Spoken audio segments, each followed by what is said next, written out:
Not enough. Hey everyone, it's Michael and Matt and Ruben from Bullion Now, bullionnow.com.au. I'm laughing because I'm saying to Ruben, are you going to count us in? And they go, how many times have you done this? Just watch the screen. Over a year, and there is a countdown right in front of us. Yeah, okay, so I'm not the smartest tool in the shed. Welcome everyone. Yeah. Welcome to Friday on that note. We've made it through another week. We have. Good old Friday, brought to you by Bullion Now. We sponsor the Fridays, which is good. How you been, mate? Yeah, pretty good. They let you out of prison? They did, just about. Yeah. You know, not with without a grease and a few wheels, but here I am. So that's what counts. More on that later. I'm sure there's some people overseas wondering if that was still a requirement to get into this country. And how you been, Rubes? Pretty good. Very hectic this week, though. We've got a few we will also get to in a bit. But yeah, the big one being the Lunar Dragon release coming next week. This feels like something we've been chatting about this for months now. Yeah, we're going to be out of content once this comes out. Well, it's almost to talk about. Well, it's because we kind of I think I mentally gear up for it around that kind of August kind of period almost. Yeah. September, and so I kind of feel like it's like almost here, and now we're into November and it still isn't here. So I kind of feel like I've been fobbing it off for the past few months mentally. It's been an odd one, hasn't it? Yeah. Things have been pushed out and stuck in Treasury. Yeah. Always a good thing. But looking forward to it. Should be big. This is sort of the Super Bowl of lunar releases, I would say. Yeah, look, around the world, like a lot of refineries and mints, both private and government, release a lunar series kind of this time of year, whether it's just before or just after Perth Mint's done theirs. But Perth Mint seems to be the one. Yeah. It seems to be, they've captured, I don't think, were they first ones to market with it? I'm going to say yes in the hopes that no one fact checks me. But I think I can't think of any I think others. so, yeah. There are no other... because who else would it be? The US Mint don't do one. No. Canada don't. Canada do one, but it's not quite as now. widespread. Yeah, but they've only started doing it in the last few years. Yeah. And you see a little bit out of New Zealand? Yeah, but even theirs has been a bit hit and miss. And hasn't been. It's not an ongoing. It's not the ultimate series to keep up with. Nicely walked across the front of the camera. Don't mind me. I may have forgotten that we're quick on the cameo. We're on that camera. There you go. You get to see Ruben for the first time for years. That's it. Proof I exist. But What about Pam's one? Are we counting that as kind of a lunar? Yeah, like Pam absolutely do a lunar, although it's a bar, it's not a coin. Yeah. But I don't think... I still think Perth was the first to market with it. I can't think of anyone else that did it. Here's a crazy thought. Why don't China do it? I've no clue. It's Doesn't a good question. It seems like they probably do. You'd be a walk-up start, wouldn't you? It's probably just that we just see they're just hanging out for Perth. We just see the panda out of them. I don't really. Yeah. Keep saying that they do one, or China's ones are disappointing. Kind of inferring that they do one. So maybe it is just a case of Perth just are hasn't leading the taken charge. off. Everyone just follows suit. Well, I mean, Perth, I think they were first to market. I may stand corrected on that, but I'm pretty sure they were. They have done a very high quality production that's chased around the world, and everyone else is kind of seen as copying them.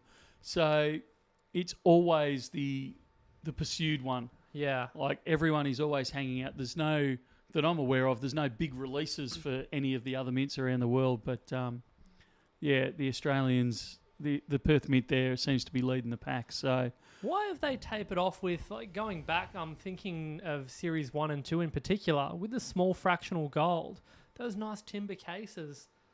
That was more in the proofs and that sort of stuff, or even in the Bullion series, you could get the case for the it. Jarrah case. Yeah, I think you'd get it after the fact. Maybe I don't.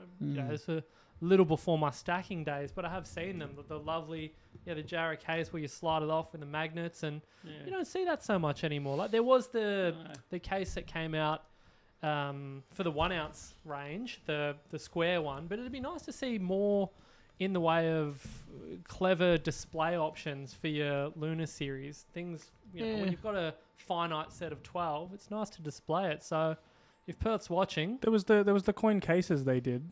They were very 1 ounce gold and silver related. 1 ounce, they weren't talking so much. for your 1/10 series, like a nice little rectangular something with a. It's probably because they're not committing to do them every year. Oh, jeez. Oh, no comment from me. I think they well and truly rumour started here whether the 1/10 will complete the Series 3.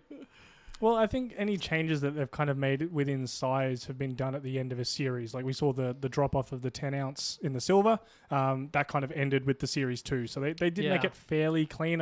You correct me if I'm wrong, but I don't think they've made kind of massive sweeping changes size-wise within the middle of a Lunar launch, like a Lunar series. Well, I mean, they played... I guess it was when they were trying to get themselves organised. So the end of Series 1 was a bit of a hurried... I was going to say disaster. It wasn't a disaster, but, you know, they were releasing them overlapping. Yeah. And then Series 2 kicked off. Series 2 has a different size coin to Series 3. So they have introduced some changes through it all. I don't know. But the moral of the story is you wouldn't be opposed to a nice timber box for your 1/10 ounce gold selection. I think that'd be nice. Maybe they will do it. Well, because I guess we're still... I don't reckon they will. Well, if it gets a bit of momentum, if we build up, we've got form historically for, the 1 kilo silver bar, might I remind you, That's getting right. fully revamped. I think with a little bit of pressure and persuasion... watch this space. Screenshot this bit of the stream. In 6 years' time, when we get to the end of this series, could be good. Well, I've actually... I don't know how much I'm allowed to say. Oh, here we go. Yeah, never stopped bit you of before. inside scoop. Exactly. Let's go in close to this. Yeah, zoom right in. No, don't do that. There's discussions about other size bars and presentation of them and things like that. So there's some good stuff. The Perth Mint are reaching out and getting some industry opinions on other size bars that are coming through and that, which is really good. I mean, it is good, but I almost feel like they need to get back to where they were. I feel like there's been a couple of staple sizes that they've dropped off in the last few years with the 10 ounce and the 100 ounce. I see you making eyebrows there. I think for me that would be a priority before they start looking elsewhere, and it may end up be what they go to. You may not be disappointed, Ruben. Well, there we go. But yeah, I think that for me would be the priority because those are very staple sizes. Yeah, look, I was gutted when they stopped doing the 10 ounce bar. Yeah, that was a sweet spot. That's such a nice little in-hand feel. That was a real sweet spot for me as a stacker. The 10 ounce bar, the 10 ounce coin, I was really disappointed when they dropped both of those from their range. I mean, they still do the 10 ounce, I was going to say kangaroo then, 10 ounce kookaburra. Yeah. Which is still really good. But I was disappointed when they dropped it off the Lunar, and then they also haven't produced the bar. But, that may change. Wow, wait and see. Say no more. There you go. Hopefully. So we should probably talk about the Lunar and what's happening, I suppose, seeing we've been talking around it for a while. Well, I was going to say there's a couple of questions relating to it, so I wonder if you just talking about it will hit a couple of them on the head unless you wanted to hit a couple of the specific questions first. Sorry, I lost track of that. Are you wanting me to answer the questions or to talk about it generally? Either just launch in and see which ones you answer naturally, or we can hit a couple of the specific questions on it. So look, unless you've been living under a rock, Perth Mint released their Lunar Dragon on Monday. It's insanely popular. We released a video on it earlier today about why you should possibly consider buying into it. It will be great, hugely popular, very hard to source in the 1 ounce sizes for particularly all three of the 1 ounce sell out relatively quickly. They're limited numbers. It's 300,000 for the 1 ounce silver, 30,000 for the 1 ounce gold, 5,000 for the 1 ounce platinum. The platinum will sell out. My bet, and I'm quite happy to I think we should have a bit of a pool going around the office. But I reckon the Platinum will sell out first, and it might last the day between our stock and Perth Mint stock. It might last the day, it may even last 2 days, but I don't think it'll last any longer. The silver will probably last. Our stock won't last the week, but the 1 ounce silver generally will probably last up to a week. You'll be able to get it.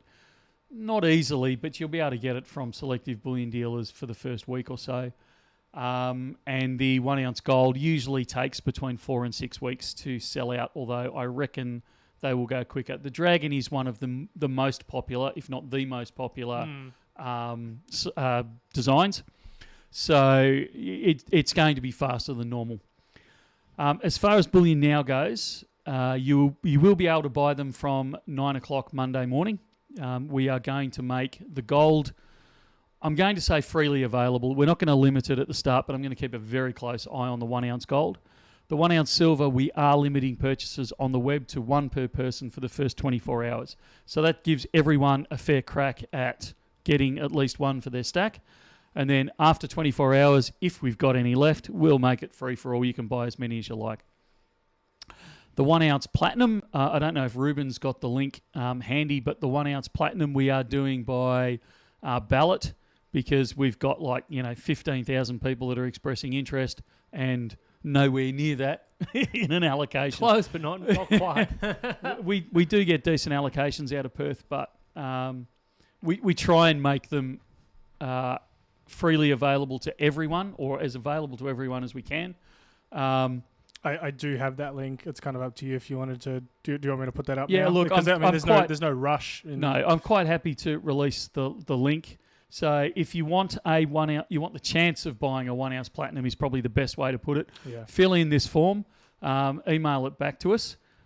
You've got until 8 a.m. Monday morning to have the form back to us. Now, looks like this. It looks very suspiciously like that. Now, we have put a couple of limitations on it. It's one application per email, I think we've said.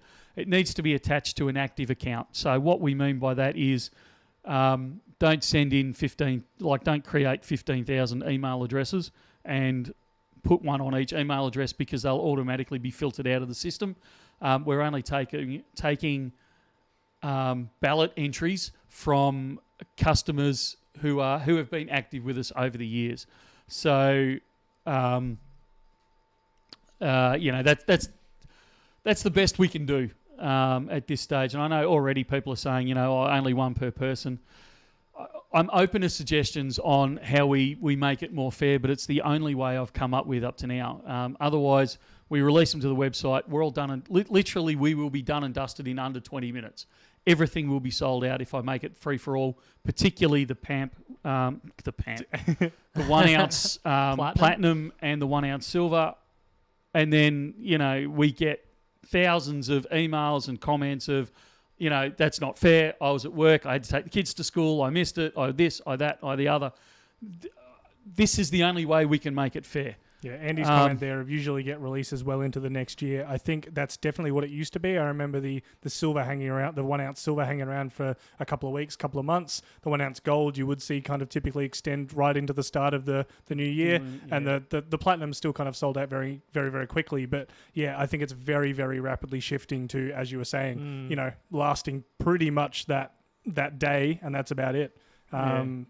Limitations on them or not. And so at least this way it's getting to as many people as we can possibly get them to. So look, you got to look at it, particularly with the platinum. They release 5,000 of them. Now that's not 5,000 in Australia. That's 5,000 worldwide. To one of the most, as we were talking about before, the most popular lunar, releases there is. So of those 5,000, at least 4,500 of them will instantaneously be allocated to overseas dealers. So, and I think I'm exaggerating by saying there'll be 500 available in Australia. I actually don't think there will be 500 available for sale through the Australian dealers in the Perth Mint, because I just don't think they keep that many in Australia. So you divide that 500, and we actually get one of the larger allocations outside of Perth Mint.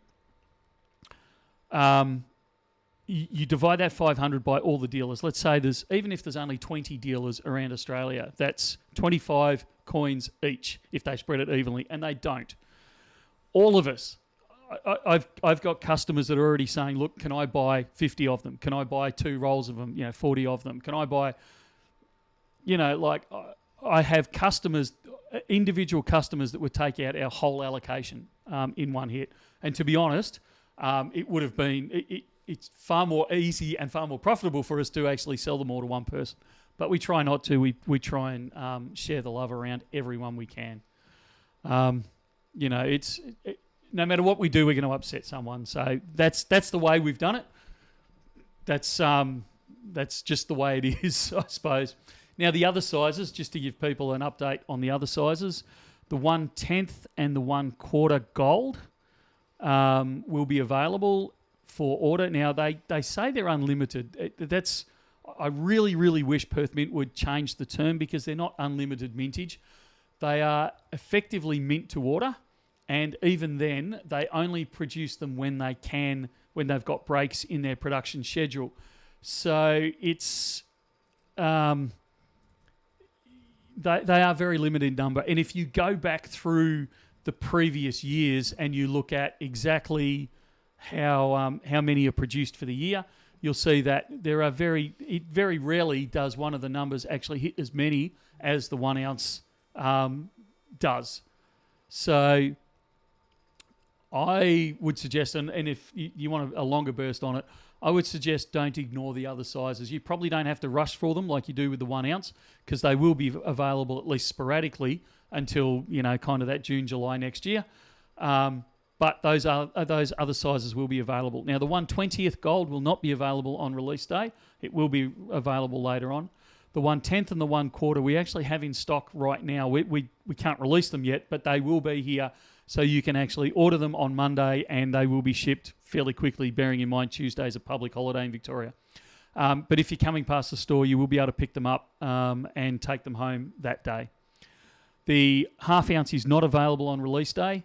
The 1 ounce we actually have here in gold, so they will be able to be ordered and picked up on the day.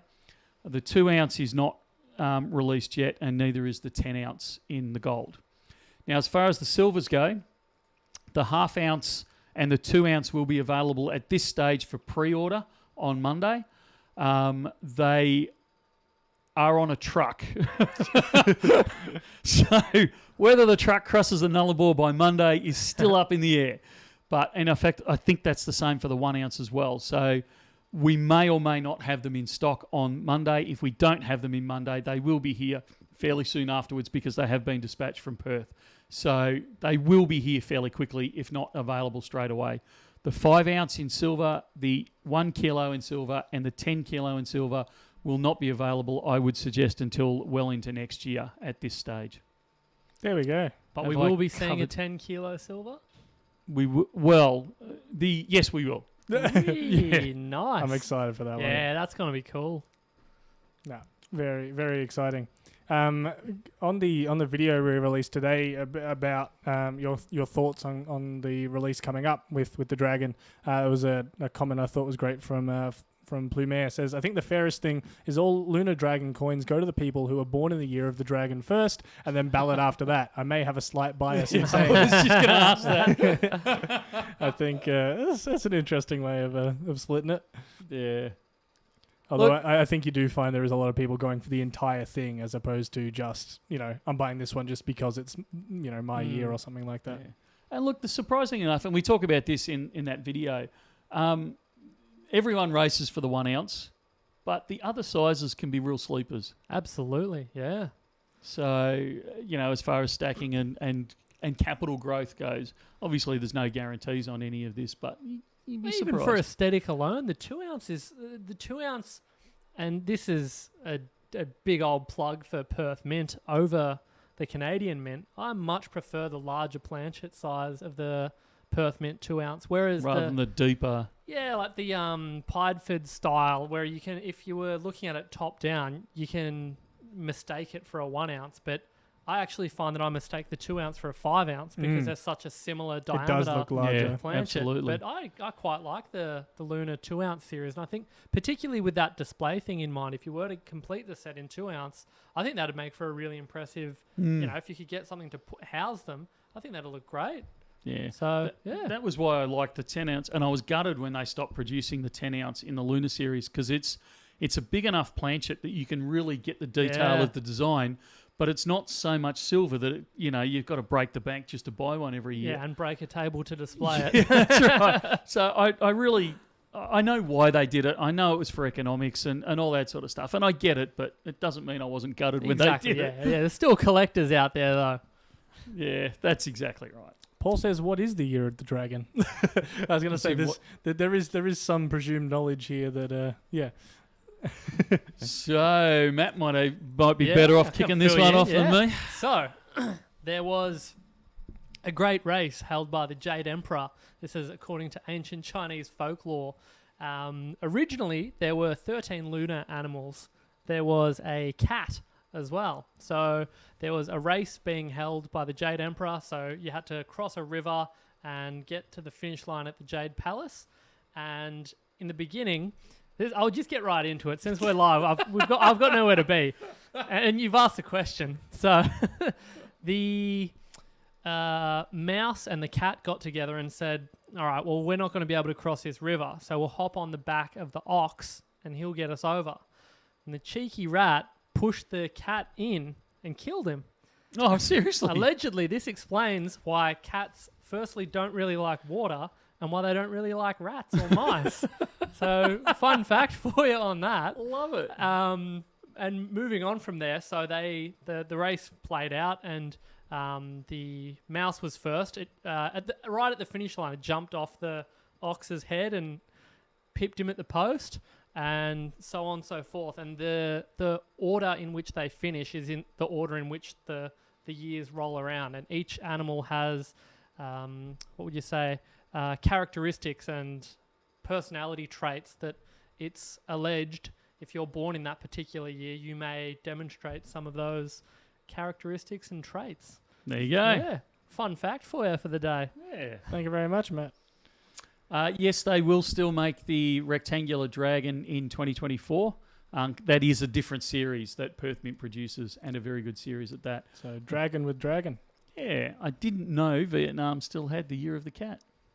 Oh, really? Yeah, apparently that's what they're telling us. So I wonder if they do the full 13 or if that replaces the rat. They're like, we don't want to give any advertising to the the sneaky sneak. That's it. Yeah. Question from John Smith there. What are the payment options for pre-orders? Are we able to pay for pre-orders when we collect it in Melbourne? Oh, this is a sticky one. Look, normally our pre-order policy is 48 hours because, the problem we find, here we go, how much background do we give to this? Go for it. The problem you have in the bullion industry is people pay, like they'll order something and then... Some people. Sorry. I should have been a little bit more generous with that. Some people will place an order, and then if spot price drops at all, even though we've sourced it from the refinery, we've already paid for it up front, all this sort of stuff, spot price drops, so then they back out of the deal. So we've always said that pre-orders are, you place the order and you pay for it straight away. If you're paying cash in store, if that's what you're going to do, I got to be honest, if you're in within a few days anyway, because they will be here they will be here within 2 weeks. I'm suspecting they'll be here Monday or Wednesday. Well, I was going to say, you've got the public holiday in there to cause I chaos. strongly suspect we'll have at least most of the delivery on Monday, but it may blow out. You never know with public holidays in the middle. If you're paying cash in store, look, we'll accept that it might take a couple of extra days for you to pay it, but we do prefer payment within 48 hours. That wasn't too long. I thought you were going to jump up on the soapbox and give it all that. Yeah, Matt was about to start settling in. Yeah, I was getting ready to put my feet up, have a little breather. Oh dear. I think we talk about the giant 1,000-ounce bar in the room. You haven't displayed it very well. You can barely even see what it is. Go on then. Yeah, Just gentle. just hold it up for the camera, Michael. Come on. Yeah, no, Hold I'm on. not doing Come not on. from this Get angle. very, very nervous. back I out. can Ah, come throw on, it. Matt. You were giving me a hard My time. back was never in to begin Hold with. it up for the camera. No. Surely you can get that on the... Yeah, look. Come on. Tell me you can't see that. Look at this. What are we looking at, Michael? So And we why? are looking at a 1,000-ounce silver bar. Why would I consider one of these for my stack? Well, if why I do were- they exist? Do you know why they exist? Are these the LBMA? What's the word? When someone says a silver contract, that's what. Good delivery. There you go. So this is a goods delivery bar. Is that what it's referred to as? Ah. So these are effectively industrial bars. So a lot of manufacturers, so a lot of refineries, when they refine their metal, they'll cast them into 1,000-ounce-ish bars. You'll find they're never 1,000 ounces. So I don't know if I can see it on this one. Does it have... No, it doesn't. Serial number. I think. Yeah, no, I wrote the weight on it. I don't think it's actually got... No, they don't always stamp them exactly. No. That's where we've got to break out the scales sometimes Yeah. to see. Some mints do. Perth hasn't. This is actually a Perth one, just by coincidence. It was one that I had sitting around on my desk. So a lot of the refineries will cast them into these things. So they're just industrial bars. They're not overly designed for investors, although some investors do buy them. But usually what happens is one of the manufacturers will buy one of these and they'll break it down into, by break it I mean melt it down. They'll melt it down into, 1 ounce bars or kilo bars or 100 ounce bars or any of those sorts of things that are more retail accepted. So that's what it is. It's not the kind of thing you'd break down into two 500-ounce bars, like with a saw or something, is it? You'd have to be a knucklehead to cut one of Yeah. those in half with a saw. Is there a video of someone doing that online, Ruben? Yeah, some knucklehead did Just that for under a camera. Just for demonstration purposes? Oh, don't tell me you're looking for it. Oh, why not? Yeah, so if you go back into our history on YouTube, you'll actually see me spending almost a full day cutting one of these things in half because it was a disaster. Don't worry about that one. Alrighty, so why would I... The reason I chucked it up here is more as a discussion point between Matt and we could possibly have a bit of an argument over it even. Yeah. So the pluses for these things is when silver gets a bit more expensive and you're coughing and spluttering it, you're paying... What's a kangaroo at the moment? 42, 43? I should know this right off the top of You my probably should. head. It's all right. I can. I'll quickly pull Someone it in up for chat's going to beat you to it. Yeah. 42.60, 42.59. Okay, so about 42.5 per ounce. With one of these, spot at the moment is 35.50, give or take a little bit. Yeah. One of these, you're paying about 50 cents per ounce over spot. So you're going to end up paying somewhere, instead of paying 42.5 per kangaroo or per ounce, you're going to pay somewhere around about $36 an ounce if you buy it by the 1,000-ounce bar.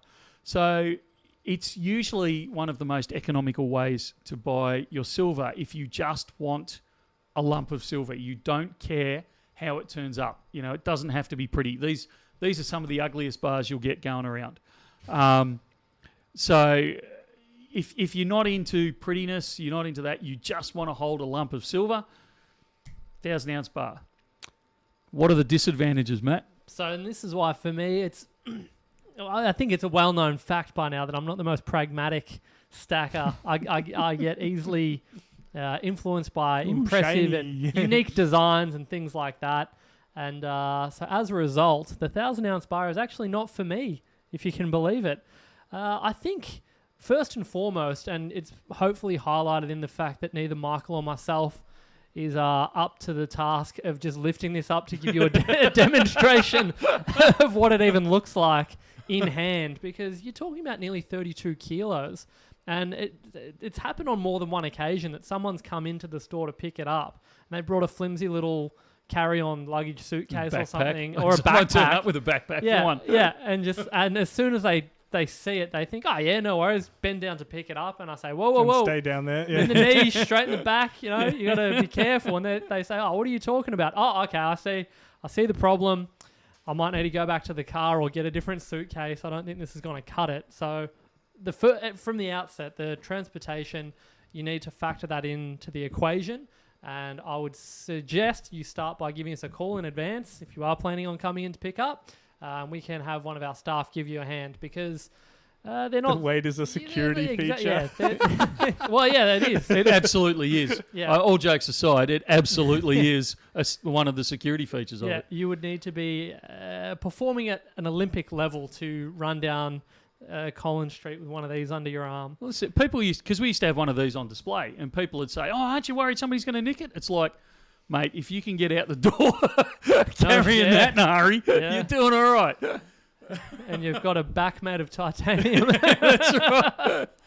Because I'll catch you down at the chiropractor, no worry at all. That's it. So there's the weight, the practicalities of it. There's also then potentially storage. There are a number of ways that you can go about storing it, and it all relates to what your preferences are, what you're comfortable with. For me, 1,000 ounces is just a bit much. It's a bit unsightly, and I like the flexibility of if and when I need a little bit of cash at a moment's notice. I don't want to break my back once again coming back up into the city with a whole 1,000 ounces. I like the flexibility of having bits and pieces. Similarly, I may not also be 100% confident that I can get full spot out of a bar of this size. So you want to explain that to me, Michael, why that is? So even at Bullion Now, where we advertise very openly, we pay spot. You know, bring your silver or your gold in, we pay spot. If you go to one of our asterisks next to the we pay spot, we're fairly open about the fact that bars of this size is by negotiation. We do not guarantee spot on a bar this size because while there is absolutely demand for bars this size, on a retail level, it's not something that a lot of retail people will buy. And in fact, we actively talk people out of buying them. Plenty of times. No, well, if someone just comes in with just that amount of money to spend on a silver bar, I wouldn't sell them one of those because I'm like, well, hey, if anything comes up, you need to, just pay a small bill or something like that. You can't do it easily out of that bar. Yeah. And so I say that with a lot of the larger size bars, like you really want to be spending significantly more than just the price of one of those bars to justify, okay, maybe as a part of that larger amount, let's fill it out with one of these 1,000 ounce bars to have a cheaper portion to the to the order, and then we can get some more divisible pieces in there just to split it up a bit. Yeah. So that's one of the reasons. So we always have to leave the option of the fact that can we sell it back to a refinery? Yeah. We have to play on the worst case scenario at times. So if I don't have a retail customer actively looking for one and you're wanting to sell one in, I've got to go, well, if I need to unload this quickly, it's got to go to a refinery. Now, the refineries are only going to pay me a percentage of spot. So we tend to go as close to that as we can while still not losing money because at the end of the day, we're a business. We've got to make a small profit on each transaction. So that is why you will find that if you bring it in just cold turkey, no warning, we've got no demand for it, you're probably going to end up getting 97% of spot, 98% of spot for it, somewhere around about that 97% just straight off. So even though you've paid less for it going in, you're only paying that 50 cents an ounce over spot. Coming out the other side, you may not be able to get full spot price for it. You may only be getting a percentage of spot, even at a great company like Bullion Now. Yeah. Well, I'm disappointed. I don't think we've argued. It sounds like we're on a pretty similar wavelength yet again. Yeah. Look, we do sell them. Absolutely, we do sell them to people. And as Ruben said, if it's, you're spending $200,000 in silver, then, this is the sort of time, because this bar, really rough numbers, it's just under 32 kilos, this one. It's probably worth about 35 grand, I'm supposing, somewhere around about that. If you only wanted to spend 35, 40 grand, as Ruben said, don't go for this. But if you're spending 200 grand, 300 grand, those types of numbers, sure, we'll, take a chunk of it in kilo bars. So as Matt said, if you've got some smaller bills and you just want to chunk out a few of them, you've got those few there. Yep. But then convert some of the other money into these bigger, chunkier bars. So you know that if you're going to, need a larger amount, you've got it in one hit, and you've taken advantage of the fact that you've bought the cheapest silver that you can possibly source. Yeah, and pun intended, you've sort of anchored down your dollar cost average overall with a bar like that. So yeah, I'm disappointed. There's no argument to be had. I want to do a bit of catching up with some of the questions that are coming please through. do. Yeah, I think we missed a couple. Yeah, there was one here asking about it was from Mr. Variable. Why do bars have serial numbers but coins don't? Oftentimes I'd say it's a case of, it's the cost associated with potentially having to add something like that. But with coins, typically you're already spending more on that design element and things like that. So why do we typically see it more often on bars than we do on coins, which are typically the higher premium ones? I would argue most coins have a serial number. How? Just not bullion ones. Oh, certificate of authenticity. Yeah, they are numbered. But I think the question is relating to bullion, though. Yeah. You've just totally sidestepped the question. Did it say bullion? I think this is a bullion channel. Come on. If you wait a second, I'm sure the word bullion will pop up in chat as a clarification. So answer it. It was a really good try. Answer it as though it is a bullion coin. Okay, so a bullion coin, it's cost more to produce the die. You don't have a lot of real estate. There it is, bullion. Thank you. You don't have a lot of real estate on a standard 1 ounce coin. So where are you going to put the serial number? And then you've got to change that number on each subsequent coin. So if you're producing 50,000 coins, you have to have a way to efficiently stamp each one the next number. And it's getting easier with computers and all that sort of stuff. Yeah. But it's still quite a lot of these places are very, very manual with their stamping of serial numbers. It's literally stamp one, change the number. Stamp one, change the number. So it's not really practical to do it. And at the end of the day, with bullion coins, they're trying. I know they're dearer, but they're trying to keep the price down as much as they can, which is why you only see it in the proof coins and those types of things generally that are much dearer. Because to keep the price down, they need to minimise labour and all those types of things. So it is far better for them to not do it, and that way they can keep that extra premium that it's costing to produce a coin over a bar to a minimum. Having said that, there is a manufacturer that we're currently having a conversation with, and the leader up there has put laser edging up. They are hinting to us, they haven't committed to it yet, but they're hinting to us that they can actually do it fairly cheaply. So it may be something we see starting to appear into the future. We don't know at this stage. Do you think it would be a fad, though? Do you think it would add value to your collection to have serialized bullion coins? Is it then entering, that you're floating into that semi-newmy area where all of a sudden premiums start creeping up, and you're already in it. Other than something like the kangaroo or the eagle, and even those possibly could be argued, but you're already entering that semi-newmy area fairly quickly. This release on Monday, the Dragons. That'll start as a bullion coin, but within 12 months, that is less than 12 months. Yeah. Effectively, that is a numismatic coin. Yep.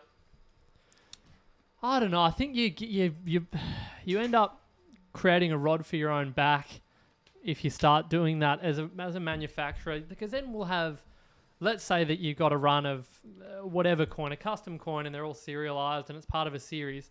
The next series, everyone's going to say, oh, well, I got number 18 in the last batch. Can you reserve that for me? Hang on, my dog ate my homework. I can't get it. And then, that would be a disaster. I foresee a great deal of administrative, the premiums that have to come up based on admin alone to manage serialized bullion coins. To give you an idea, the 2 kilo coins that Perth Mint produces every year? That's what came to mind with the... So they're serialized on the rim. Yeah. And there's not many of them. I can't remember how many, but there's not many of them produced in a year. I think it's 200 only. Okay. So let's go with the fact that there's 200. So last year, I think it was, with Little Coin Shop, which for those that don't know is the numismatic sister company to Bullion Now. Of the X number that Perth Mint provided to Little Coin Shop, over 90% of them, the serial number stamped on the coin was different to the certificate of authenticity that they'd sent us because they'd sent the wrong C of A overseas. So it took, it was a nightmare. And I reckon it took 3 months before we actually got the correct C of A's for the coins that we had. That's terrible. That's what I mean. That is a perfect example. Case in point. Yeah. It's just, I don't know. It was. Because these are 2 kilos of silver. These aren't cheap coins. We had to sit on, it was like 50 or 60 of the suckers that we had to sit on for 3 or 4 months. Jeez. Well, and look, I'm not having a go at Perth Mint. You know, there's humans in the system. There's going to be mistakes made. 99.9% of the time they get it right. This time they drop the ball. But for 3 months, I'm sitting on 100 grand's worth of stock. Yeah. Going, are you kidding me? Yeah, the physical stock is here, no issue. It's all just down that to a number. flaming piece of paper. Yeah. I was just about going bananas. Everyone's going to have to be on their best behaviour on this one because I don't want to start something in chat. But Jay says, "G'day from America, guys. Is there any chance you would get some Biden rounds since you got the Trump ones in a few times? Do they even exist?" I haven't seen a Biden. Oh, no, I tell a lie. Have you? I'm fairly sure one of the wholesalers is spruiking Biden rounds. There you go. They haven't had them made yet. They're just looking for expressions of interest. EOIs. Yeah, okay. That could be interesting. Is it him looking around, working out where to go? No, there you go. I don't know. I actually don't know how. It depends how they did the Biden round. Mm. The Trump works because it's a bit anti-establishment. Mm. Biden is the definition of establishment. So I think you'd almost have to be taking the mickey. It couldn't for it to take off. Yeah, I think it would, even if it were done in a way that it was intended to be dignified, it would get interpreted. This is just speculation. I think the stacking community would interpret it in a humorous manner. Yeah. That's probably enough said, huh? I was going to say, I think that's, like I said, I didn't want to go into it too much. Yeah. But it was an interesting question. Yeah. The other one is some few people asking about the Great Southern Land coin, which is I normally thought that was just around the yearly corner release. a few months ago. It's been just around the corner for a long time. Oh, so it's a long corner. Honestly, I don't know what's going on with that. It should have been released months ago. Mm. But the last conversation I had, I thought it was going to be released in September or October. So I don't know. I'll put the question into Perth Mint and see if they can come back to me with a response. Treasury. But don't know. No, that's fair. It's already 44 minutes have passed. This is when Ruben said, "Oh, we're not going to have enough to talk about." Yeah. What have we done? 1 point? Oh dear. I think we need to talk about why you're in the news, Matt. Oh yeah, look out! Let's hit some of the title absolute things. Circus. What happened? Do you want to tell the story, or do you just want me to throw the article up first? And you can throw it up. I received a friendly phone call from the what do you call it? The head of Yahoo Finance the other day. Just wanting to have a yak about coins, and for anyone that watches Bullion Now live streams, you know it's something that I tend to get pretty passionate about and a bit excitable. The funny thing is, though, and I don't have a heap of experience with the media, but it's fascinating to see which quotes were used. And I was very tickled by this article. I thought I came off as quite abrasive. I've got the one that... Yeah, for anyone that knows me, I'm quite an upbeat, jovial kind of bloke. But when I read this article, I thought, what? Really, I sound quite cold and, not altogether friendly, but I thought it was. There's that one there. Yeah, so that was my that was my direct valuation. That's garbage. Yeah. This trash is worth $1.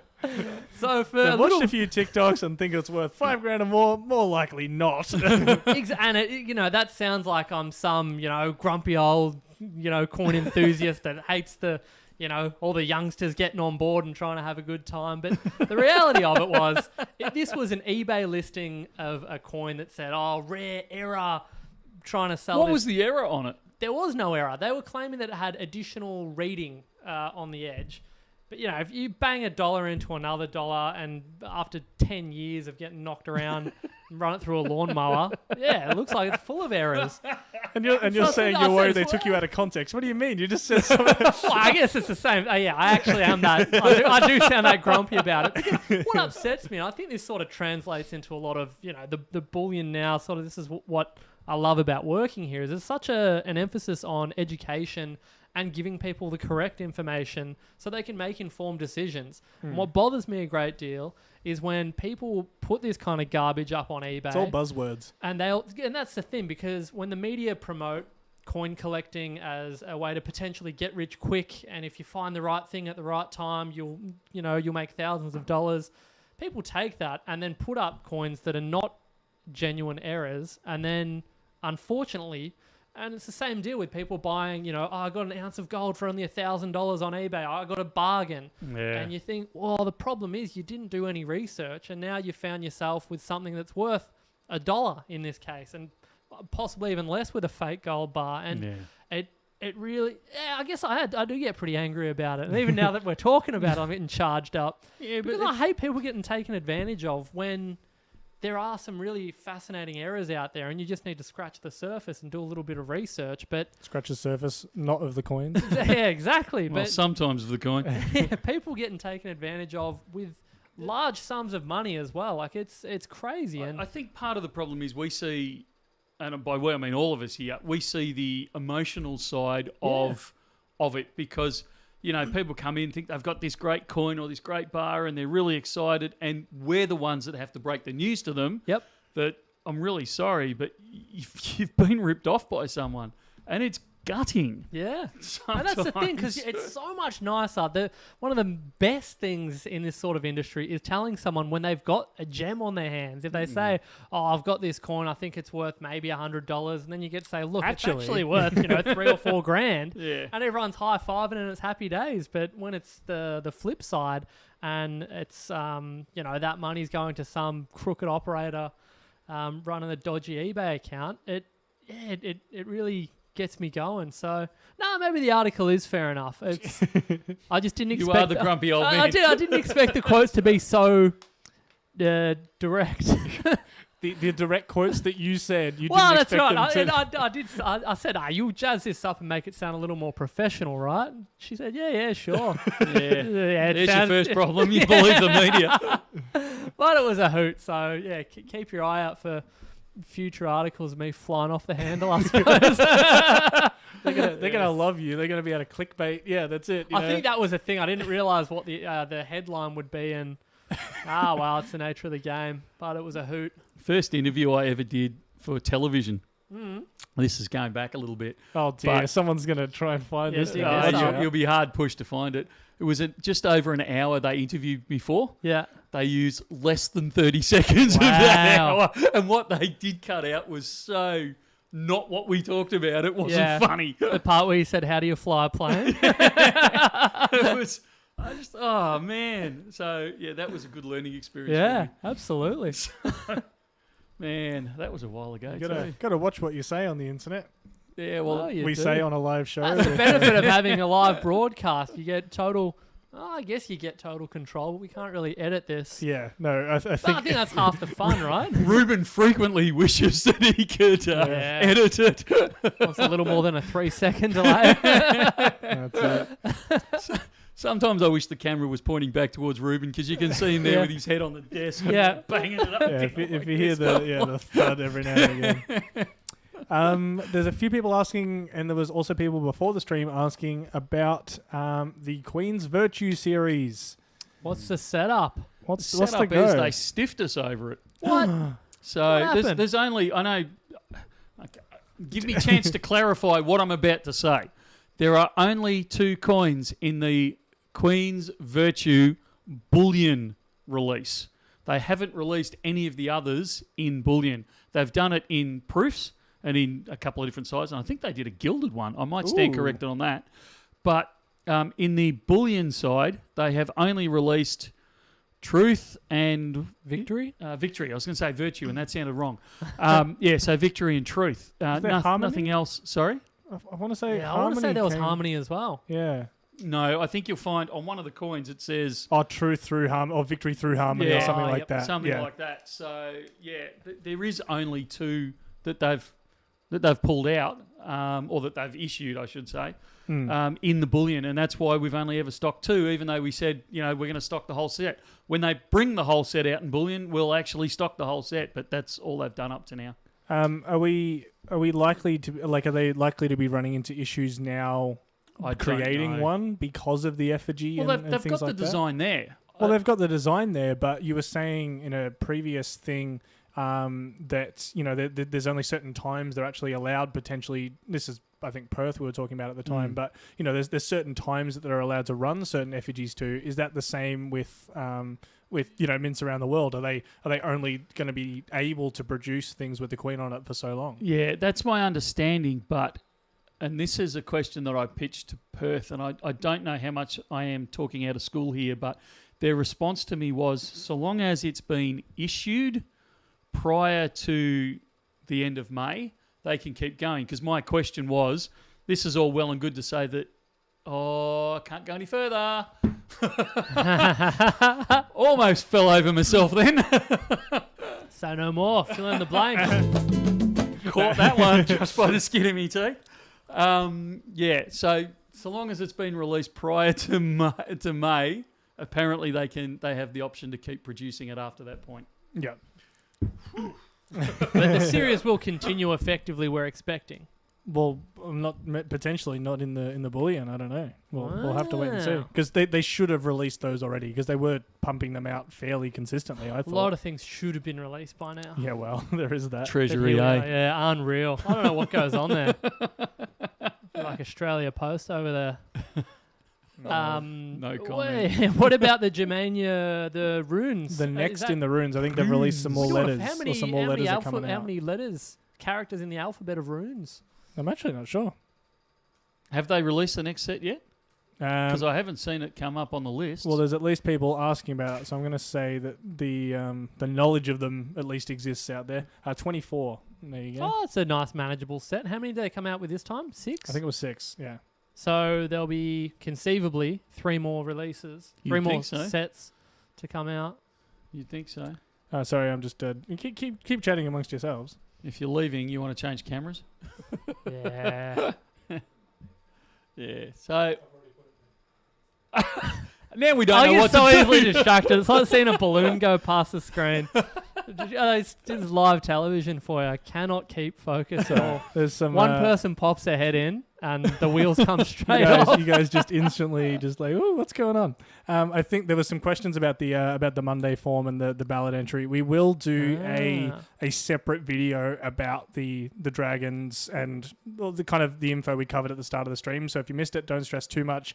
We're going to tell everyone else besides you lovely people that join us for the stream. We just wanted to give you a bit of a heads up. And so that link will also be there as a part of that video. So don't stress if you missed it. We will recover it in a separate video. And that's it. It's not like it's a first come, first serve. So you will have until we... Do we have an end time on it? I think it was sometime on the Monday, 8 o'clock. 8 a.m. Australian Eastern Daylight Savings Time. Yeah.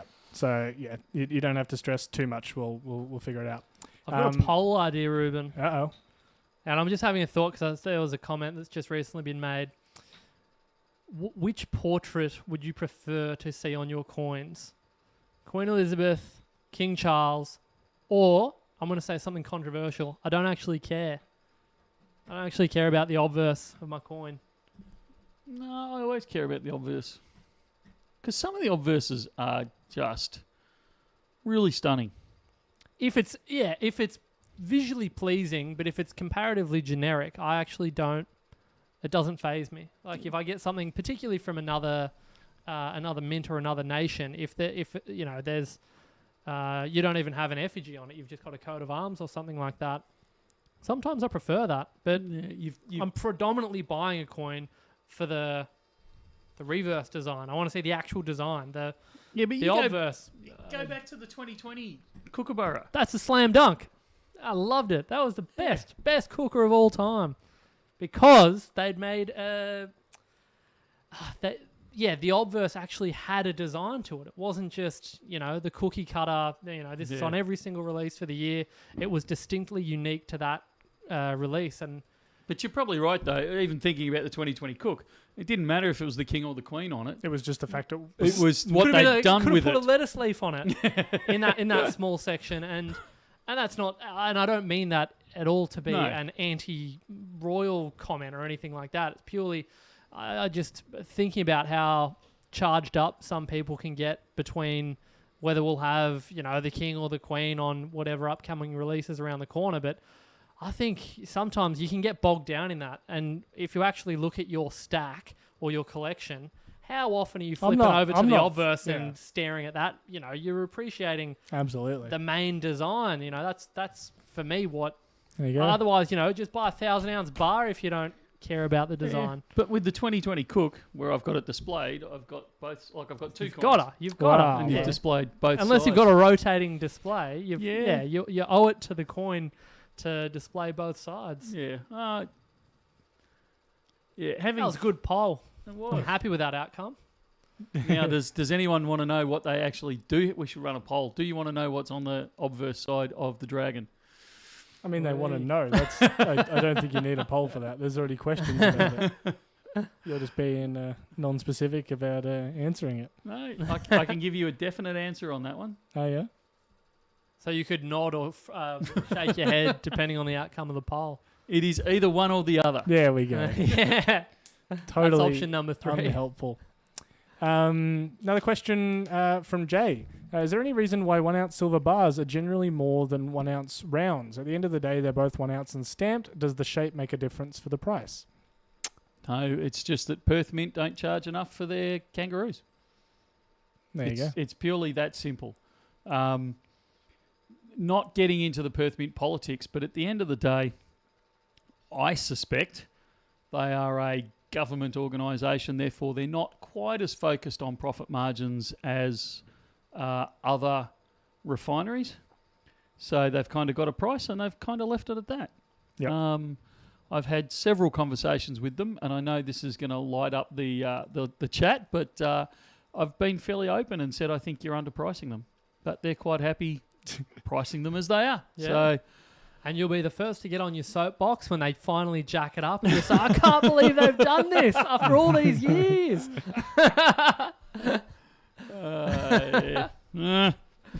Oh, it's half the fun. It is, but it's a really common question because, I mean, all of us say, the bigger the bar you buy, the cheaper it becomes.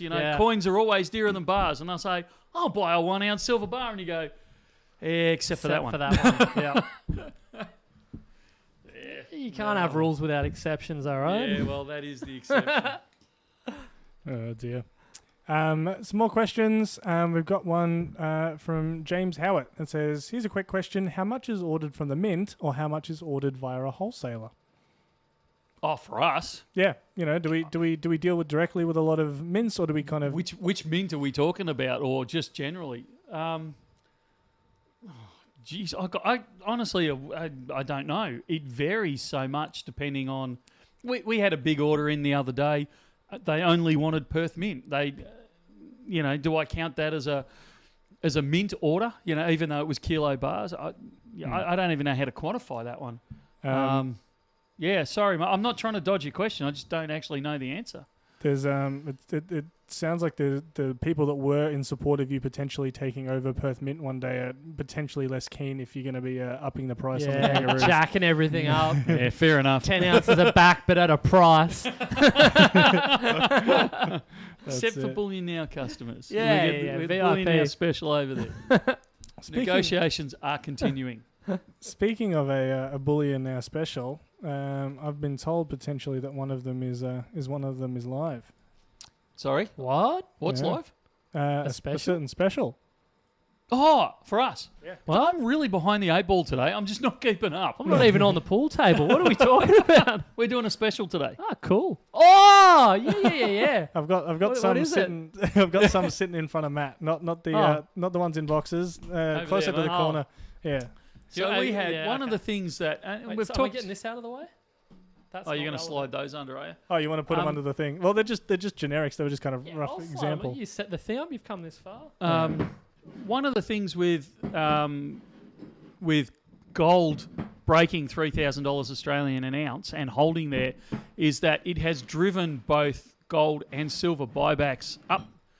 I was going to say through the roof. Probably not through the roof, but certainly driven it up to a much higher level. So we have quite a lot of 1 kilo bars. And if I'd had time before the live stream, I would have actually shown one of the buybacks we did this morning that was a mix of kilo bars, 10-ounce bars, 5-ounce bars, 1-ounce coins. It was fascinating. Even some fractional stuff in there. But anyway, that's all beside the point.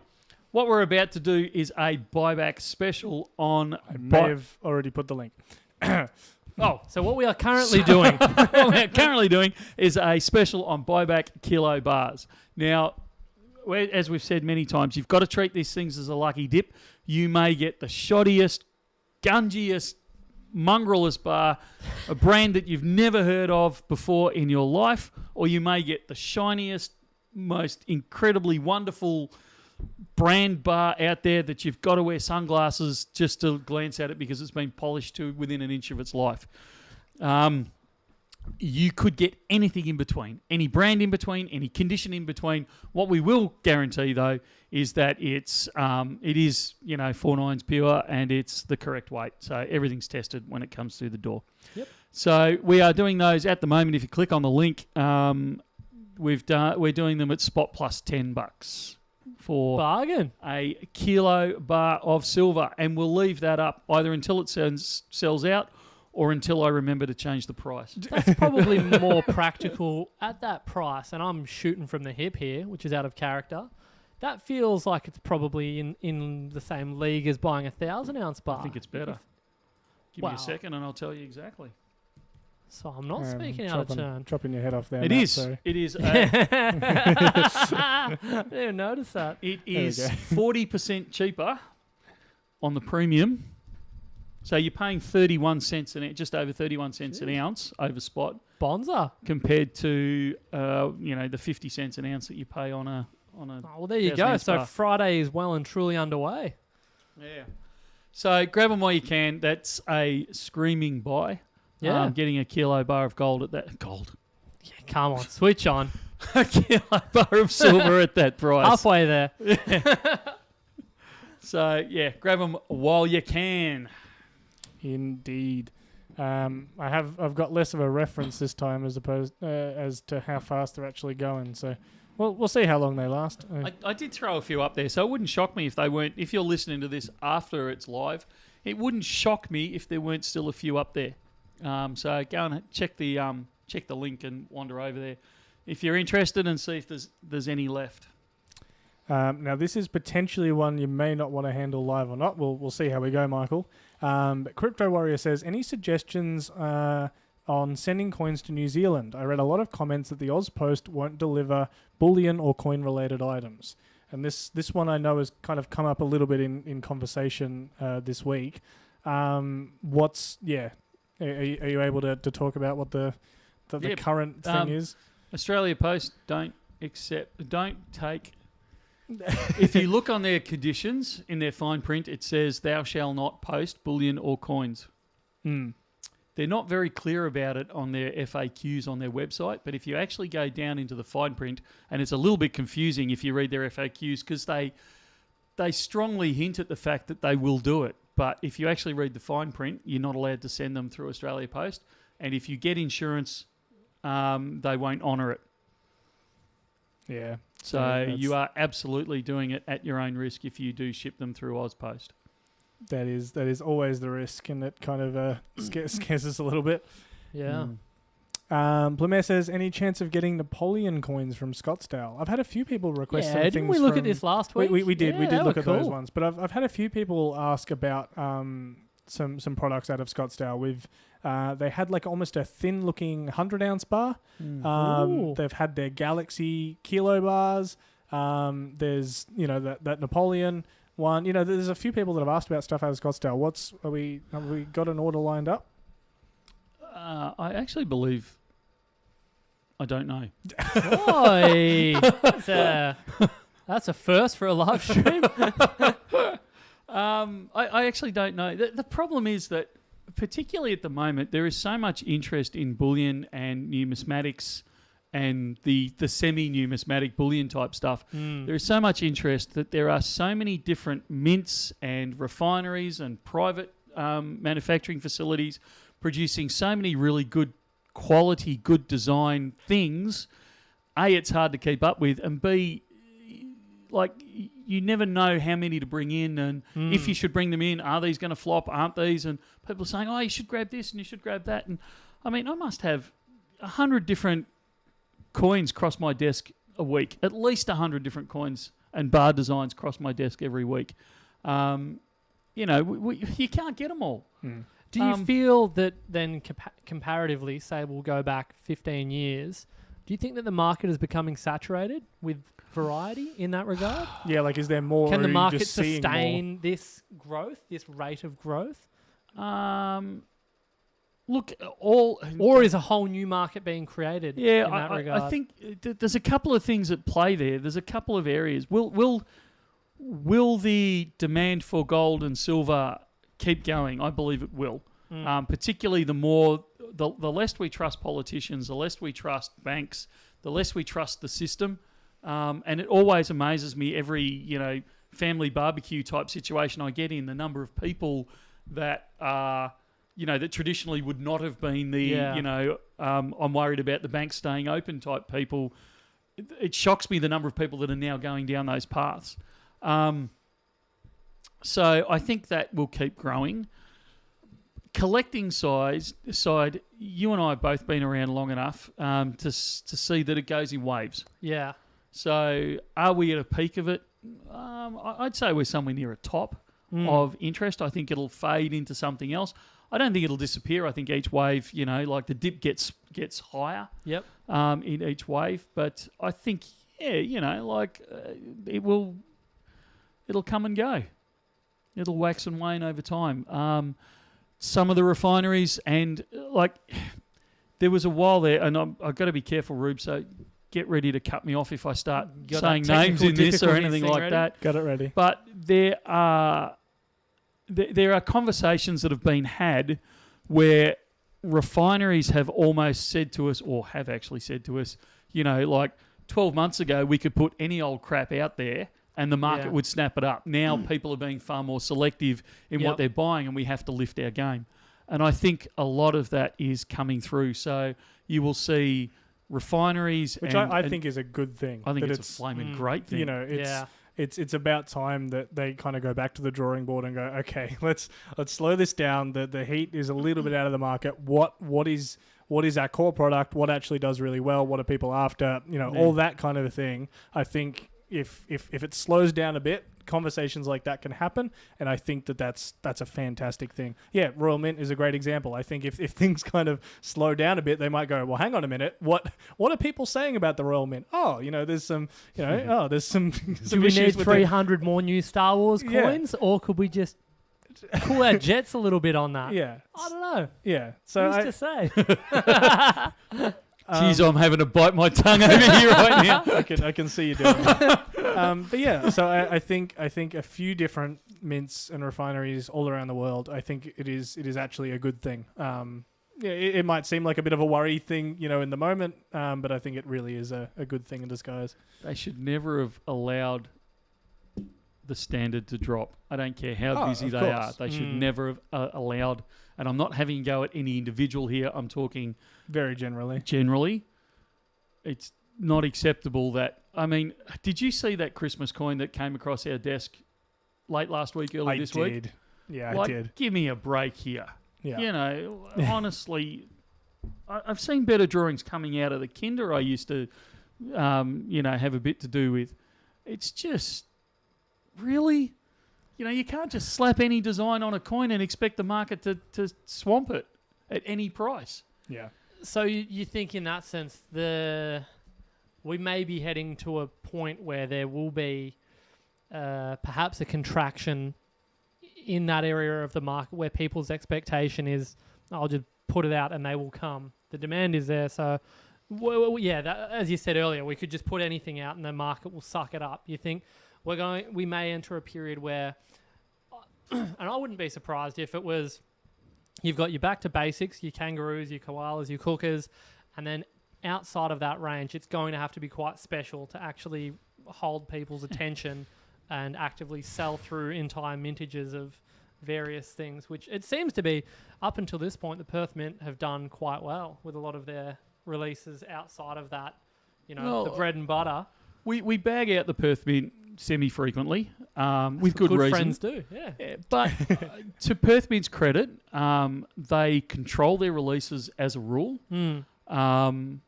and their quality as a rule. And I know there's exceptions here, so people are going to jump on me and say, "Well, what about this coin? What about that coin?" But as a general rule, their quality is good.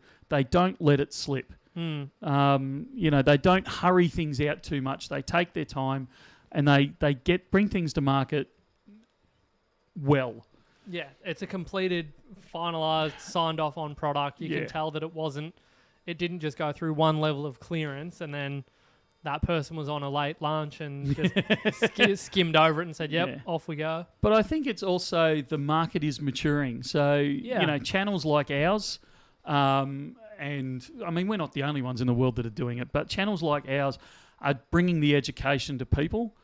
People are now going, "Oh, okay, it's not acceptable just to take any old crap that's coming through the door. That there's actually reasons why I should be a little bit more picky and a bit more selective, and these are the questions I can ask." And I think that education is getting out there. That the new stackers are starting to mature, and they're actually calling some of these both businesses and refineries and manufacturers to account, saying, actually, no, you can't produce, to use your example before, 300 different Star Wars designs and expect me to buy anything that you pump out the door, no matter what it's like.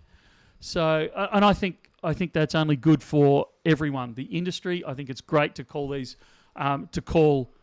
commercial businesses to account at whatever level, including Bullion Now. I'm not saying that we are immune to this. We've dropped the ball on many occasions. But I think this is great, and it will only serve us as an industry better in moving into the future. And for that, with that in mind as well, it's a very interesting point that you've raised. And I would go so far as to say, outside of the Lunar series, 10 is my limit. Any more than 10 in a series, and I can't keep up. It stresses me out. Well, and if you come in halfway, it gives you so much to try and go back. And, exactly. It's like starting a TV show that's been running for 50 years or so. Jumping into Doctor Who just now. That's it. But where do you start? How far do you have to go back? There needs to be some rules of engagement with a Bullion series in particular, because I can see how it can get away from you as a collector. Even now, trying to put together a set of kookaburras is hard enough. But as time goes on, that's only going to get more and more difficult. So but see, the kookaburra series I can accept. But it's when, and my big fear with Perth Mint was when they went down the what do you call it when they stick a little symbol on the side of it? Privy marks? Privy mark. Yeah. When they started going down the privy mark to expand their production, they started with the Lunars and they did it with a couple of others. And I was really worried that they were really going to start pushing the boat out. And, okay, we're limited to 300,000, but if we stick a duck on this one and we stick a lettuce leaf on this one, and if we stick it means that we can produce an extra, million of them for the year. Now, fortunately, they didn't go down that path. But it's that type of thing where we see from some mints and refineries where they go, "Oh, this series is far more popular than we thought it is, so we'll churn the living daylights out of this thing," and it just doesn't work. Yeah, run it down to the wire. Yeah, no, absolutely. Crypto Monkey asking if we're getting any more Geiger products through. Yeah, there's some on order, I think, at the moment. Ooh, nice. There you go. Very exciting. Yeah. Now, I actually had a question come through from a customer before the stream, and I suspect this is something you may have talked about on the week that we weren't here. Did you say something about Diwali and the weekend and being open on the weekend or something? Someone said potentially being open on a Sunday. Oh, crikey. Please tell me I didn't say that. Would not shock me. Diwali at this stage is not on the well, I mean, it goes for several days, so it does cross Sunday, but the day for buying gold, I believe, is the Friday. Okay. So, no, we are open Saturdays, 1 till... No, we're not. We're open Saturdays, 9 till 1. So, yeah, come in and harass Brett on a Saturday. He's in here, amongst others. He's not the only one here. Yeah. But, yeah, at this stage, we're not opening on a Sunday. All right. No, that's fair enough. Stand by for the new year. Just wanted some clarification on that one because I'm like, I don't remember him saying that, but he has had a time where he was left unsupervised. Stranger things have happened even when we're here, Ruben. So. You should have seen how nervous Ruben was when I said, it's all right, fellas. I'll run the live stream by myself.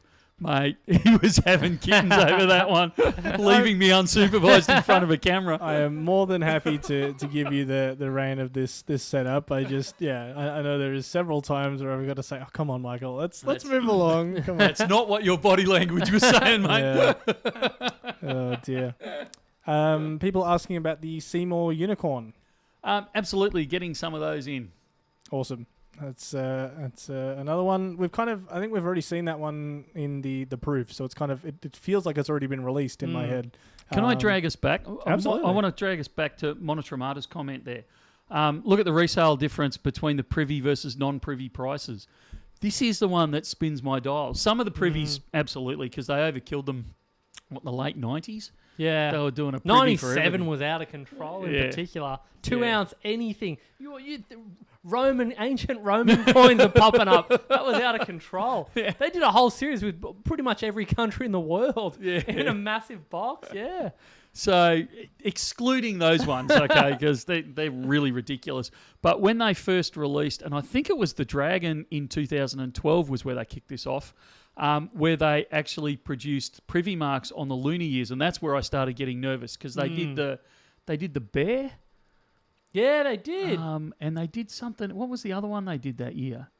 Was that the one they did a Bigfoot? No, I don't. There was a Bigfoot privy mark on one of the coins. See, that'd be cool. That was bizarre. I may have made a goose of myself. So they did a couple of privy marks on it, and really what they were doing, and this is what concerned me. Sorry, that was a Canadian maple leaf. I was going to say it'd be odd for Perth to do a Bigfoot, but it wouldn't shock put me. It past him, but they started producing these privy mark ones, and the reception they got from the collector market, if you like, was purely the you've got to be kidding me sort of thing. You know, like these are meant to be limited to 300,000. You're just trying to game the system by releasing a privy mark to it. We don't want them. And they kind of flopped, so they never kind of went anywhere, which I was quite kind of happy about. But after about 12, 18 months, people realised that there were 300,000 normal dragons, and there was only 50,000 of the bear. I don't think there was even 50,000 of the bear one. I can't remember for the life of me what the other one was, but there was another one that it might have been the lion. Yeah, they did a lion privy on it, and everyone realised that hang on, there's only 50,000 of these, so the privy one went like skyrocket in value about 12 months after everything else. So that was the one sort of occasion that I can think of where the privy mark actually kicked off. Which is like the there's a Rolex. It had the same deal. It was like a tie-dye design or something, and everyone balked at it and said, that is garbage. They didn't sell well at all, and now, that's worth 5 times as much as every other watch that was released in the same range at the time. But it is fascinating how what starts out as a flop ends up being, the most highly sought-after collectible in years to come. So I would argue that in a lot of cases, that's it. Like, not just in bullion or coins, but like you said, the Rolex example, but I can come up with at least a dozen other examples where everyone's gone, that is garbage, absolute garbage. And then 5 years later, I've got to have one of these. They're 50 times the price of anything else. Hang on, Michael. Are you saying... I was going to say that's a good quote, good opportunity. That is garbage. You telling me I should be buying this for $5,000? I've got $1. It's a bargain at $4,870. You got to buy the ones that the coin value was saying are garbage, Michael. Yeah, coin guy knows nothing about coins. Sorry, here we go. I thought the similarities were too. Yeah, that was quite good. My father passed many years ago, so I can get away with saying this one now. Back when I was a late teenager, I really, really wanted a Ford Falcon Cobra. So Yeah. it was a limited edition. They only brought out 500 of them. And my father, I was almost 18.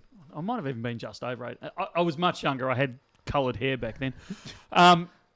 Anyway, I really wanted to buy this thing, and they are a lemon. Like, they broke down. They were terrible when they first came out. And this limited edition, 500 of them.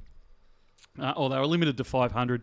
The first 50 of them had 350. I'm geeking out on you. I'll stop go now. on. No, you've come this far. The first 50 of them had 351s, and number 351 had a 351 V8 in it. The rest all had a smaller sized V8. I had the opportunity to buy one, and it was about $1,200 or $1,300 because, you know, like I said, no one wanted them. They were a bucket of bolts, and I really wanted this one. The old man said, "No way, you'll never stop spending money on it. They'll break down. They'll never be worth anything. Yeah. You're dreaming. Just, you know, save your money and get something else." Now they're selling. I mean, someone will know more than I do because I haven't looked at the price on them for years, but you know, they're now well up into the 300,000. Wow. So that's the thing to look out for then. So go for the garbage, and you've got a fair chance. The one that everyone hates, you've got a fair chance of picking a gem. So you know how we were saying not that many people are into the old 1,000-ounce bars? Question from Brett. Have we heard anything about the Beneath the Southern Sky series out of RAM? Yeah, what happened to that? Stuck in treasury. That was a super cool coin, but I didn't like that they didn't change it. It was just a change in privy. But yeah, there was a little subtle change. Too subtle. Yeah. I don't want to have to get my little loop out or use my laser eyes to work out which coin I've got. And that was such a cool design. And Stuart Devlin did so many incredible designs over the years. I'm sure they could have, derived a few more designs from his works. So switch on, Royal Australian Mint, if you're watching. There you go. What else you got, Ruben? Heard it here from Matt first. I'd love to do, and I should actually do this. Stephen Bay is saying how many ounces of gold is that? And I'm assuming he's referring back to the Cobra I was talking about.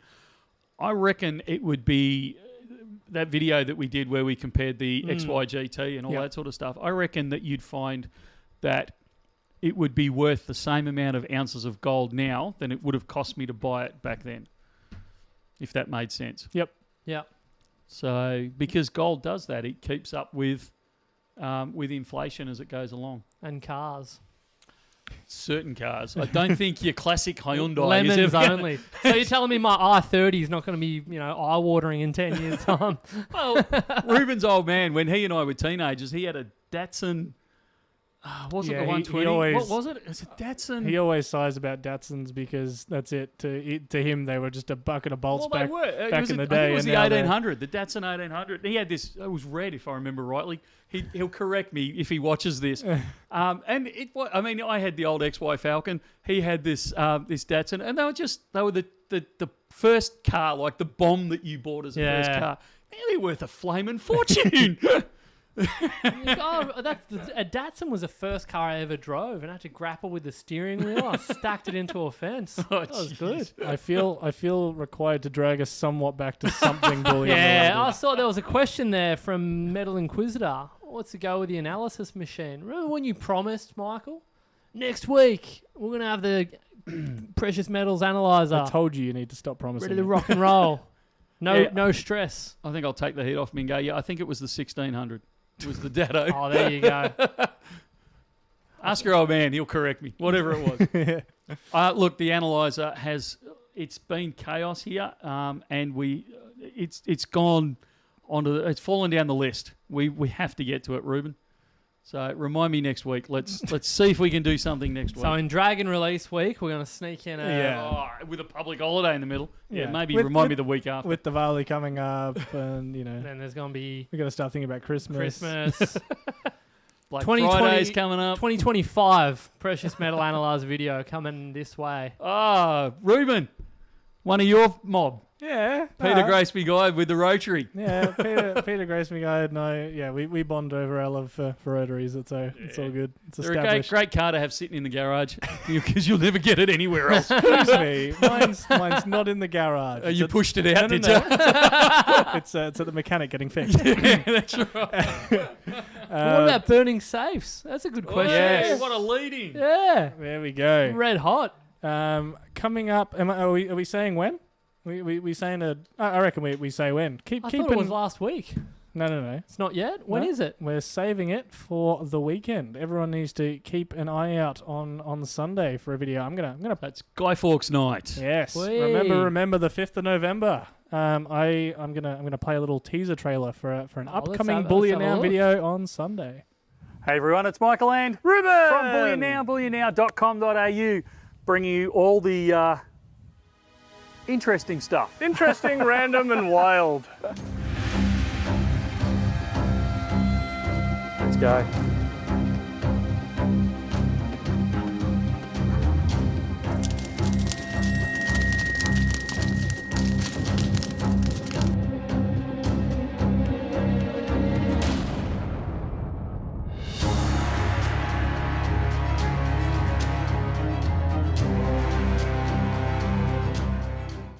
I love the fact that you show that raging inferno in the background, because you would not believe how much trouble we had to go from the match to the raging inferno. Don't ruin the magic, Michael. It's the power of editing. No one had to know that. You mean it didn't start like that? Oh, it took a while to get it going. I thought I was going to embarrass myself that day and not be able to get a decent bonfire going. But we did get a roaring inferno going, and thanks to Ruben, and my oldest was there, Nate was there as well, and he gave us a hand and got it all fired up. Pushing things along. Yeah, she was looking a bit iffy for a while there. Indeed. So yeah, we've got that video coming up, so stay tuned. Very exciting one. And yeah, something I want to say a little bit different from us. You know, getting out about doing a bit of crazy things, blowing a bit of literally burning through a bit of a budget. So let us know what you think. Give it some love. Surprising results. Very surprising results. I didn't want to throw any of the results into the little teaser there because I want to give people a reason to actually watch the video. But yeah, What actually ended up happening was very surprising for us. So, yes, we did have some silver in them. Yeah, we were going to put gold in them until I talked to a couple of safe specialists, and they said, "Look, that's a really good idea, except for the fact that the more expensive ones." And did we talk about this on the video? We did, yeah. Yeah. So some of the more expensive safes, when you apply serious heat to them, they actually lock down, so you can't get back into them again. That doesn't sound like a great feature. Why would I want that in my safe? If someone's trying to get into it. Yeah, so if somebody takes an oxyacetylene torch to it, it locks everything down so they can't get into it, and you've actually got to get an expert in to actually crack into the safe.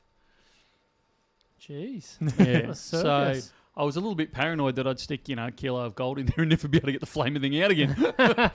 Sierra Charlie says, "Did anyone lose their eyebrows?" It got pretty hairy. It did for a while there. There's a shot of you, I think, Michael, where you'd look rather red after, I think, getting a little bit too close. Look a bit peaky. Yeah. But yeah, it's I was actually quite shocked. I hadn't realised how it's a dumb statement. I know everyone's going to nail me for it, and I should know better as a bush pig, but it shocked me how hot a bonfire actually gets, like just a normal wood fire. Do you have any idea? Yeah. Yeah. Oh, is in like temperature wise? Yeah, have a guess at what temperature. Besides it is. just hot. Oh, yeah, I was going to say I've been around a few, and it's you can't stand too close for too long because my eyes turn into raisins. I don't know, maybe about 800.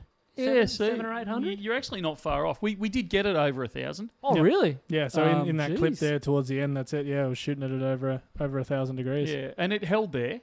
But I was quite surprised because I was expecting, we might get 300, 400, maybe 500. It cranked it. Once it got going, it was up. It was well and truly into the 8s and 9s, and it cleared the 1,000 quite easily. Jeez. So, full on. There you go.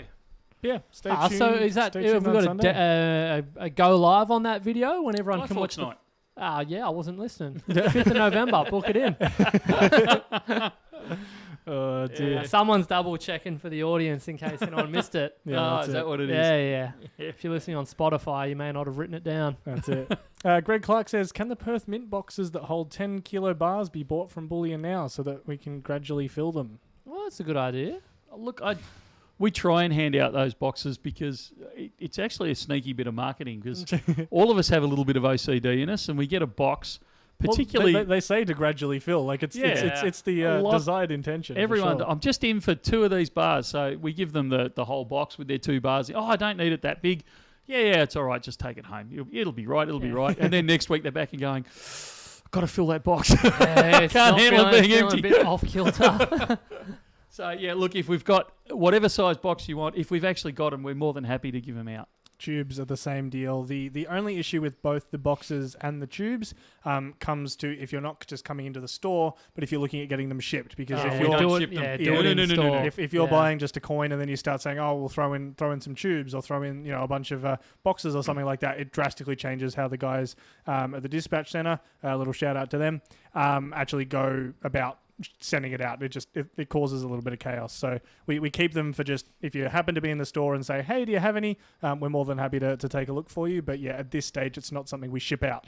And because we don't sell them, it's just something that we have a look and see what we have. Yeah, we had a case. This is this is a few years ago now, but we had a case where someone had phoned in and said, oh, look, if I place an order, will you send me out one of those boxes? Yeah, of course we'll do it.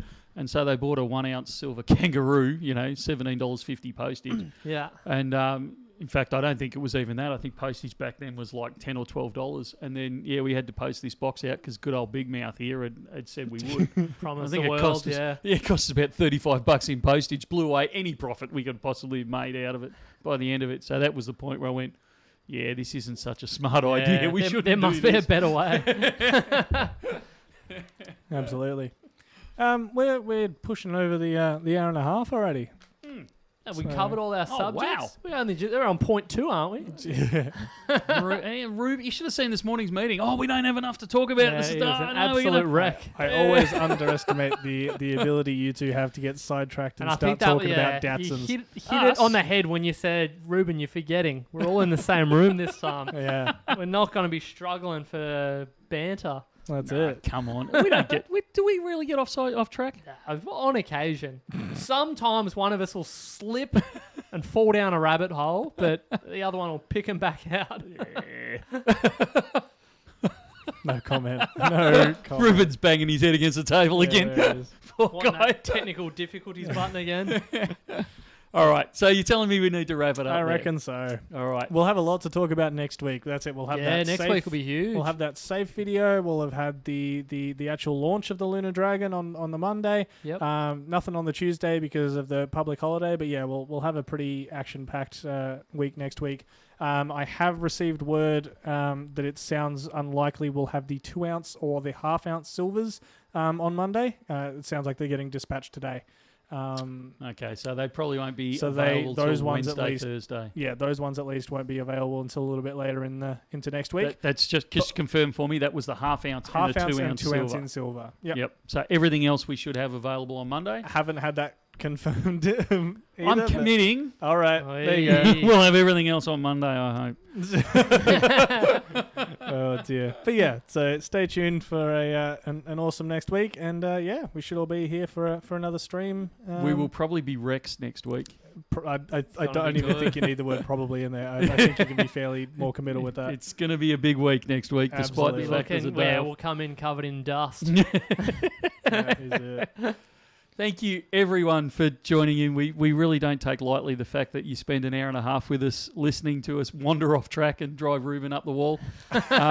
We really do appreciate you tuning in. So thank you very, very much. Have a really safe weekend. Remember that Tuesday in Victoria, where we live, is a public holiday. So the shop won't be open and the phones will be silent on that day. So if we're not getting back to you, it's not because we've disappeared off the face of the earth. We're just having a day off. But that's it. That will also impact shipping, because not just us, but the courier services and all that sort of stuff tend to slow down a little bit over that. So if you are expecting deliveries next week, just give it an extra day or two before you give us a ring and say, hey, where's my parcel type of thing. So bear that in mind. But if you are in Victoria, have a good long weekend. If you've got a generous boss, not like these poor blokes, that'll give you Monday off as well to make it a 4-day weekend. Have a great time. If not, enjoy yourselves and stay safe, and we will see you next week. See you then. See ya.